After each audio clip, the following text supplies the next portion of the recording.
How to create a new Microsoft account. First things first is open up your preferred web browser.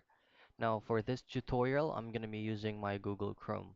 So once you pull up your web browser, just type in account.microsoft.com.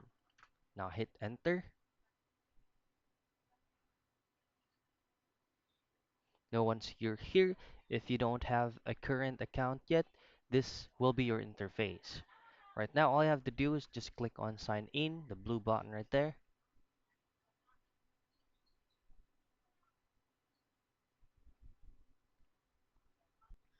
Now from here, on the second portion that says no account, create one, this one right here, you can actually click on that. Now, if you don't have um, another email address, all you have to do is to create one first, and then please make sure that that email address that you're using to create an account with Microsoft does not have an existing account.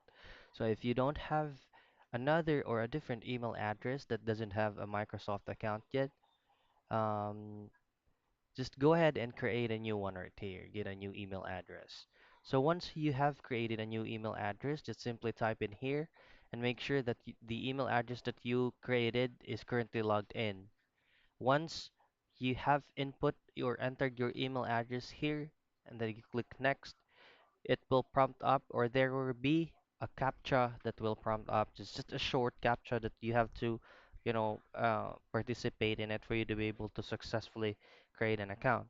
Then after that, you will get back to your email that says re-verifying it for them to be able to have a PIN code. So Microsoft will send a PIN code to your email address that you entered right here. Now you'll just have to copy that four-digit code. You go back to Microsoft, the website, enter the code, and then click on Next. Now once everything is set up, that's the time that you can set up your full name or your personal information or details. So that's how you successfully registered or sign into a new account. And that's how you create a new Microsoft account.